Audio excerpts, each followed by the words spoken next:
Good morning, welcome back to the channel. It is good to be back with you. We have so much to fill you in on, but first we need to get horses fed and then we'll get to the barn stuff.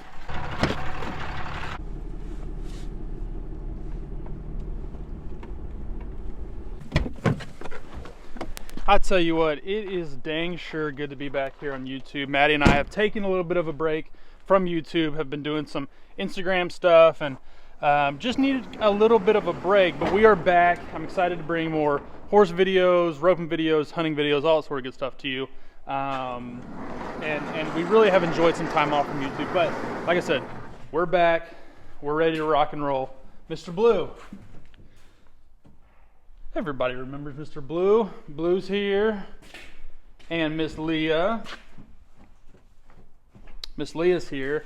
Unfortunately, there are two members of our crew that are not here, and that is part of our update video to start this whole thing off. Mr. Ryder used to go right here. Mr. Ryder is not at this barn anymore. We wish him luck in his new ventures. And then Mr. Smoke. Mr. Smoke used to be right here.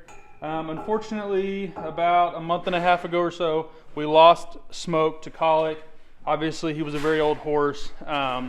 And it was really devastating to us, and it took us a little bit of time to kind of get to this point where we can even talk about it. So thank you to everybody that on Instagram who has shown us love and support for Smoke. He's obviously still here with us on the wall, but yeah, that's kind of the biggest updates that we have so far. Other than that, barn life is normal, and we're going to get to cleaning some stalls and then yeah, see what the day holds for us. Thank you. We've been feeding everybody outside in the mornings. Whoa, awfully bright out here. We've been feeding their grain inside, but we've been feeding all their hay outside. And because the weather is nice and cool, we've actually been able to leave them outside for almost all day, right? To be quite honest. Whereas like during the summer here in Texas, we can only have them outside a little bit of time in the morning. Yeah.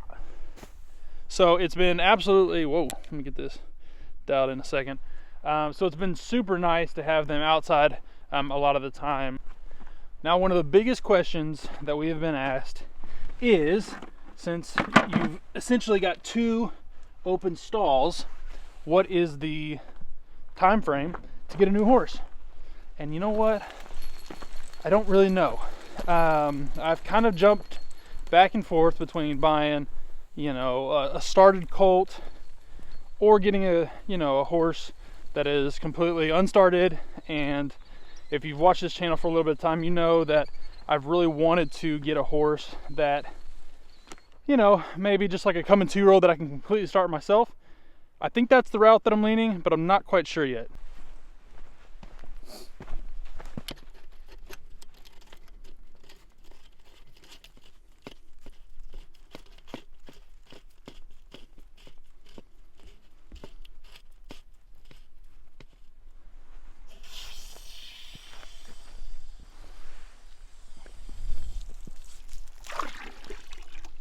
So really, I think the buying of a new horse is really going to be a game time decision and just kind of something that comes up, right? I'm not really looking, but I'm not looking. I'm always kind of looking at, colt sales or different horses that I see come across my path.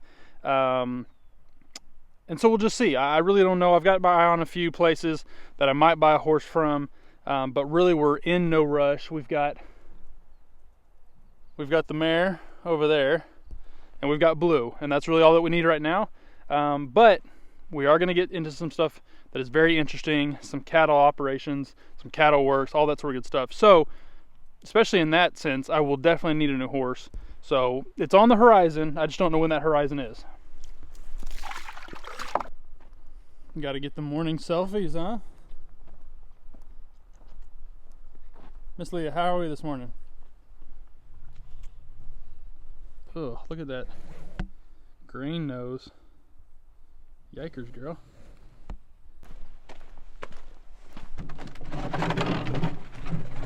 All right, we got the stalls cleaned. I figured nobody would want to see that. It's a pretty boring process. One thing that we have done, Christmas tree in the barn. Pretty neat. Good job, honey. Since the passing of Smoke, we have had some alfalfa cubes sitting in our feed room. And I don't know if you can see, but up near the house, there are some deer. Got a little feeder up there for them. And what I've been doing is actually feeding them some of the old alfalfa cubes that we have lying around, and they have absolutely enjoyed it. So I like to take them up a little treat in the morning.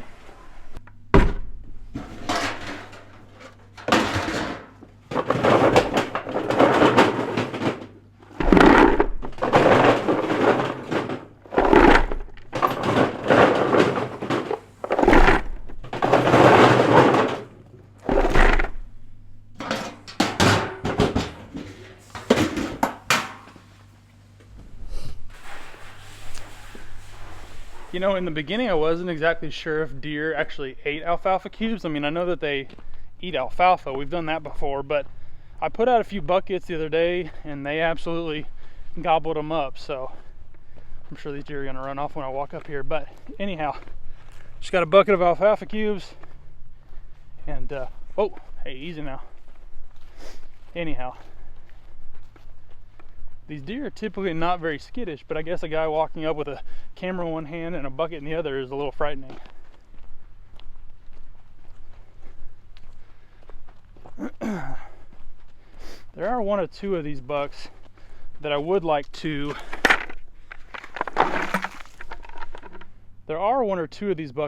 shoot. One is kind of just a trash buck. He's got like a spike on one side and like 3 or 4 points on the other side, and then there's another one out here that is actually really big. He's big and old.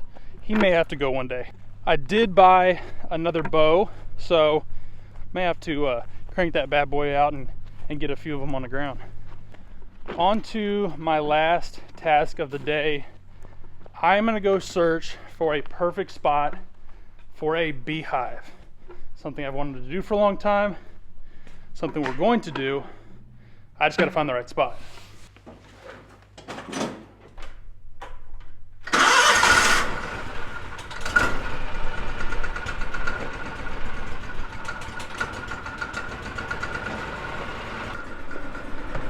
We got to give old Bessie a few minutes to warm up. She's a temperamental gal whenever the weather gets chilly.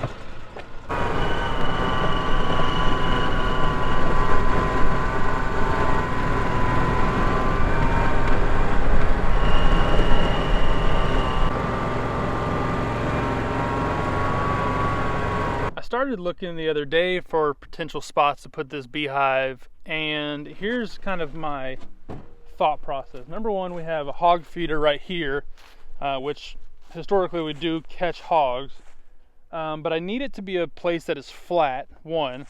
Number two, I need it to be a place that won't get blown away or swept away if the river comes up, because the river is right down there. Now, it's a long ways from the river to here, but I know that it has gotten this high, you know, at least once. You can see that. Maybe you can't see, I don't know. In that tree, I don't know if you can see it or not, but there's actually a giant log that is laying sideways. So at some point, the river was up about this high. Will it get there again? Hard to say. Every once in a while we have some really kind of crazy rain, but I need it to be a spot that is both away from the house and the barn and all that sort of good stuff, but also high enough and flat enough to not get swept over by the river. This spot is a pretty nice little spot. From here, the bees can kind of go anywhere. They can go into this big tract that is behind us. So this is a pretty decent little spot. I think what I'd probably do is just bring the tractor out here and kind of scrape it, maybe even put in a little bit of a foundation, just like a little one to make sure everything's level. But the hive that I'm actually going to go with is the flow hive. And if you guys are beekeepers or know anything about bees, the flow hive is actually a pretty cool system where, you know, typically you have the white boxes, right? And the white boxes are stacked on top of each other, and that's what has all of the, you know, the bottom layer, which is where all the bees kind of live and where the queen is, and then you got the upper layers where all the honeycomb is. The flow hive is a little bit different in that everything is together, and it's a much easier harvesting process, which I want. I don't want to have to go and buy all the equipment. I'd rather just buy the hive and be able to crank the dial and get honey from the hive whenever I want to. So I think that's kind of the plan. I actually thought it might take a little bit longer to find a spot, but I am really liking this spot. Maybe even over here next to this tree. We've got this beautiful tree right here. Maybe I put it right there. That way I can kind of fence around it so no hogs get to it. Every once in a while, well, the neighbor's cattle used to come over here every once in a while when the river was low, but they put up a fence, so I think we're good on that. So really the only thing I got to keep away from the bees are the hogs. So I might just have to do a little bit of a fencing job, but probably nothing too crazy. Like I said earlier, guys, I'm super excited to be back here on YouTube. I just wanted to take a little bit of a break, and obviously I've posted a few things and posted some shorts over here on YouTube, but I'm excited to get back to it. I'm excited to show what we're doing and how we're doing it and bring that to you guys. So if you want more roping, more horses, cattle, beekeeping, hunting, the whole 9 yards, go ahead and hit subscribe. Go ahead and hit the like button. Comment down below and let me know that you watch this video. I really do appreciate it. The more that we can grow this channel, the more videos that I'll be able to bring to you. So until next time, see you later.